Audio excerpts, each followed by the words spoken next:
Hey guys, how's it going? Hope that you're having a good day today. Having another bit of snow today here in Vancouver. Apparently we're in for another storm tonight, so that sucks, but oh well. I've talked to people about this before in the past, and I thought I would talk about it today. A lot of people tell me that they feel more depressed in the fall and winter, and it's actually a fairly common thing, and some of you might know it as seasonal affective disorder.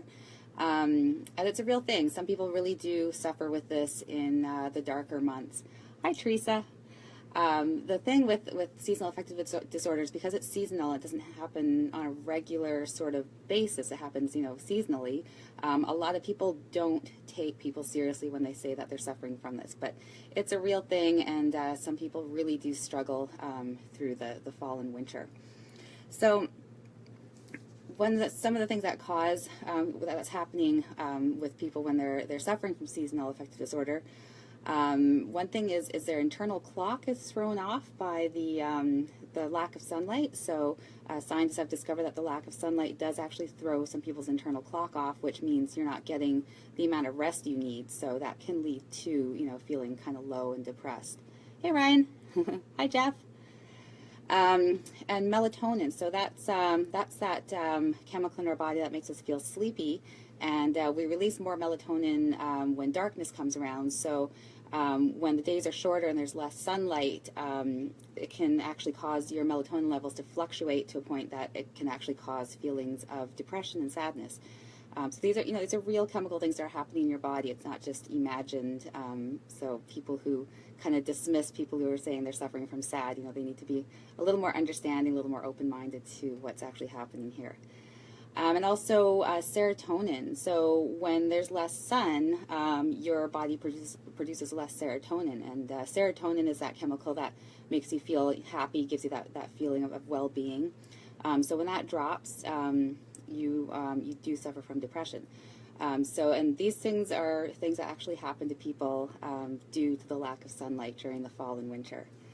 If you're not sure if you have seasonal affective disorder, some of the symptoms to look for, basically, you're lethargic all the time, you're drowsy during the day, you don't want to get out of bed in the morning, you go to bed early, but you're not getting enough rest anyways, you don't feel like you are. You might be frustrated because with your low energy, you're not getting the things done that you need to get done, and that frustration makes you feel even more depressed. And you crave high carbohydrate foods a lot, so quite often people will gain weight during the winter because of this disorder, and that can also lead to feelings of, kind of depression and that kind of thing. And another thing that can happen when people are feeling depressed already, they tend to withdraw a bit from their friends, and being away from their friends can cause them to be even more depressed, and that just makes them want to isolate themselves more. So it's a pretty vicious little cycle. Hey Keith, how's it going? Hi James. So I'm sure a lot of us have experienced this. It's getting into fall and winter, the days are getting shorter, and you just don't feel like yourself. You feel low energy, you're feeling kind of depressed, and you can't really pinpoint it to anything. And then you think, because it doesn't happen all the time, maybe you're just imagining it, but there are, things going on physiologically that are causing these feelings of depression. So don't feel like you're alone in this. A lot of people suffer from it. Knowing that it's due to the lack of sunlight might help you to kind of better cope with it, because at least there is something causing it. You're not losing your mind or anything. It's actually the lack of sunshine. Sometimes when you know that there is something that is causing this, it kind of helps you to deal with it a bit better. There are some ways to combat it during the fall and winter. So a lot of people use light therapy. You can get these light boxes. If you Google it, you can find tons of different light boxes. And it really seems to benefit people to have that exposure to light. So just sitting with your light box and getting that exposure. This would be a good topic for my nightly questions. Yeah, I'm sure it would be. It'd probably get a really good conversation going, actually, Keith. Another thing you can do is take vitamin D3. So vitamin D is frequently referred to as a sunshine vitamin because your body actually produces it when it's exposed to sunlight. So when there's less sunlight, you're exposing less vitamin D, And vitamin D is actually a hormone that is important, has an important role in supporting mental health as well as mood. It also helps to support a healthy heart, cell replication, healthy immune system, blood sugar levels, and more. So, you know, you can just imagine what's going on in your body when these levels of vitamin D drop. And I believe I read something somewhere that said, you know, places like way up north where they get a lot less light, there's a higher incidence of depression just because of the lack of vitamin D.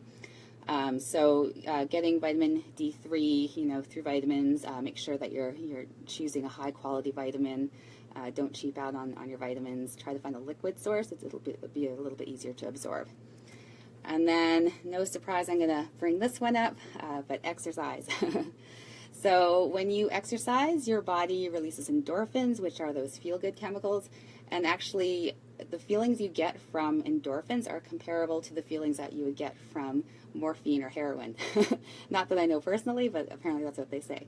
So you need to exercise for at least 30 minutes. It doesn't have to be something that you hate doing. It should be something that you enjoy doing, so you look forward to it. So if you hate all exercise, maybe find a group of people that you like being around and do it with them, so at least you're happy to be with your friends. You could be doing an at-home program. I can set you up with an at-home program if that's something that you're interested in. You can go to your favorite gym. Like I said, meet up with your friends to do something with them.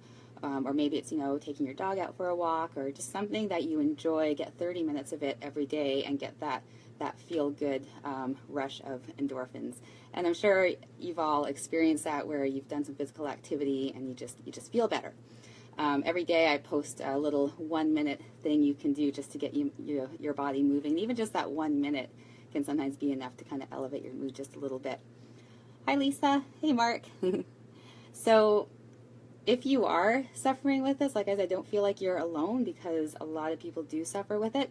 When you understand that there is something causing it that is out of your control, so lack of sunlight, you can't control that, then myself, like, it sits better with me when I know what's causing it. And then I can be like, okay, you know, I feel kind of crappy, but I know it's because of this, and this is going to come to an end, and I'm going to feel better. And also knowing that you've got some things that you can do to help get through the darker months. So I would really recommend trying out a light box.